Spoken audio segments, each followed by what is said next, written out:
Hi. So it's my pleasure to be here and to address you. Is it working? Oh, yeah.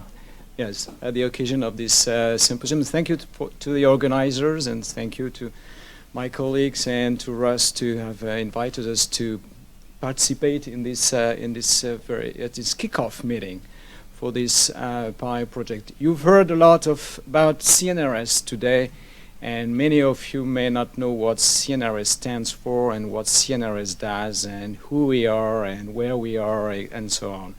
So I'll say a few words about CNRS, and then I will say a few words about the PI project in the end. I'll try to make it short because I know it's the end of the day and you've given to me 10 minutes, so I'll try to remain within the 10 minutes. So CNRS is stands for National Center for Scientific Research, and I don't like the C of CNRS, which is center, C for center, because it's not a real center. It's as a matter of fact, people usually expect that you will have a building. I will present a picture of a very nice building somewhere in France, and that is CNRS. No, CNRS is a research performing organization. As a matter of fact, is the largest European research performing organization. I'll give you a few numbers after that. And CNRS covers all the fields of science. So from humanities to nuclear physics, biomedical research, history, physics, chemistry, environmental science, and so on.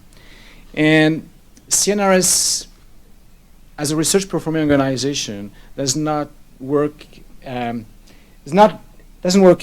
alone. CNRS partners with all the higher education institutions in France and abroad as well as with other research organizations, and as you will see, with the industry. So here are some figures. There are currently it's more than 35,000 employees within CNRS research units or research labs, amongst which you have about 25,000 CNRS tenured, and about 11,000 are researchers, and there are lots of also engineers, technicians, and administrative staff.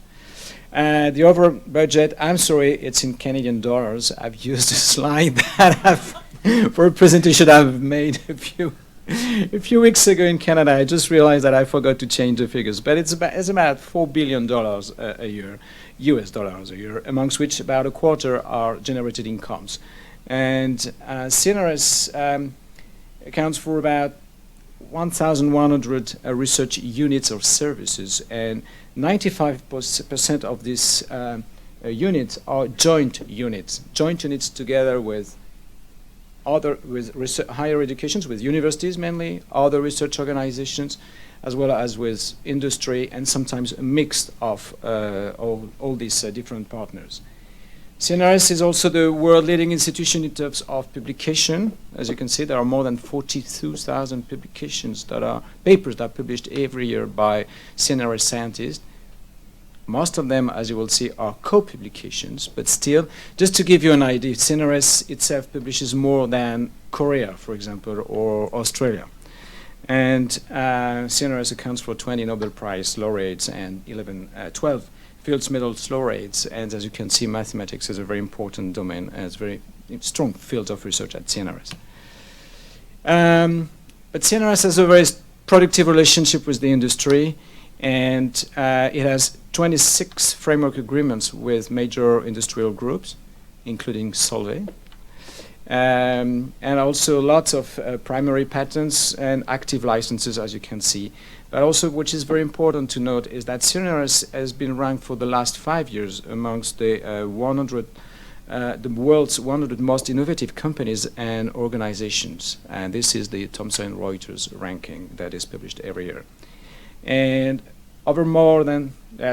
currently it's more 1,100 innovative companies that have been created since 2000 from the results that have been come out of the CNRS's lab. CNRS has a very strong international presence. As I said, 42,000 publications a year, roughly, and more than 20,000 of which are with international partners. And the US, it's not really clear, yes, it's clearer here than on my, and the US is obviously the first partner of CNRS, and you have all these different countries. Each year, CNRS employees or CNRS researchers, not only researchers but technicians or people working in CNRS laboratories, are doing missions abroad to partner with our colleagues. And so there are 62,000 missions abroad that are done by CNRS members, staff members. And so that means roughly almost 2 per person a year. And although most of these missions are carried out in Europe, as you can see, but about 2/3 are in Europe. And you can see a substantial number are carried out in the US and Canada. And US, Canada account for 13%, but I should say out of this 13%, 85% are in the US.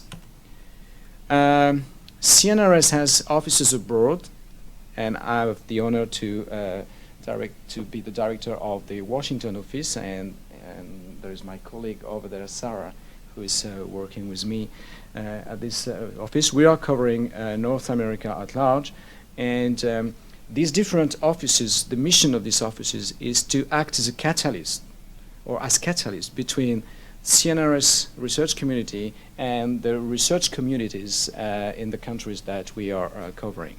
We are trying to strengthen, develop the cooperation, and we're also here to help our fellow colleagues to develop their cooperation and to facilitate the collaboration, the access to fundings, and to structure the cooperation.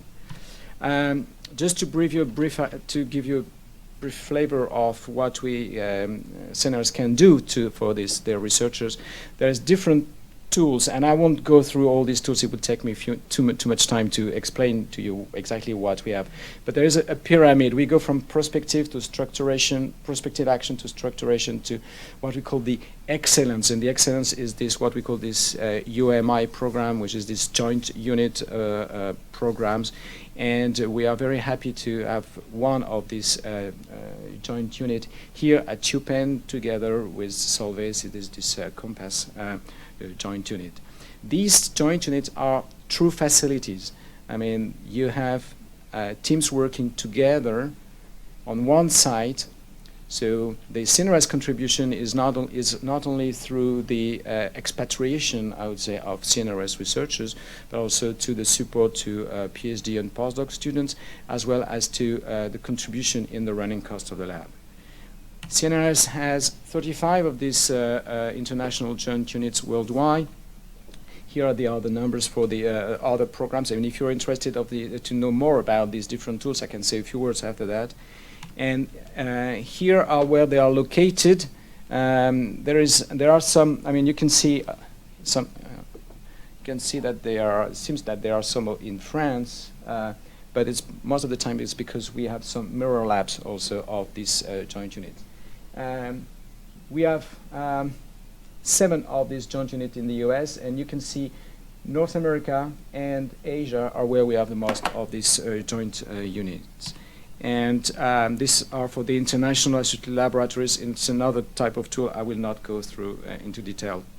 And here are where we have our joint units in the US: UCLA, UCSD, Tucson, Georgia Tech, UPenn, there's an N missing here, sorry, NYU, and MIT. And I'm not finished yet, but I just want to say about this SPY program that CNRS has partnered with the NSF on this, the last call, and we're very happy to partner with them. It has been very successful because it has given the opportunity to our research community to be much involved in the project that was submitted. There were about 220 projects that were submitted at first, and 1 out of 5 involved a CNRS partner, a CNRS team. And I had the opportunity to discuss with Patrice even before the project was submitted to the NSF. And you have to say also that the first step was to gain the local selection. I mean, UPenn had chose you first, and because and that was the first step. So there were 3 rounds of selection, and we could see we participate as partners. We participated in the different evaluation panels the NSF organized at round 1 and round 2, and we could see your project. We attended the discussions around your project, and you could see that how your project matured from the first round to the next round, and we're very pleased to see that it was successful. We at CNRS were very interested in supporting and seeing this project being amongst the final selection, also because we have this the involvement of this joint unit. So we are very pleased that you were successful, and you can rely on CNRS to provide all the support, and of the CNRS office also to provide all the support to help you in this endeavor. So thank you very much, and looking forward to discussing with those who want to discuss with me during the reception afterwards.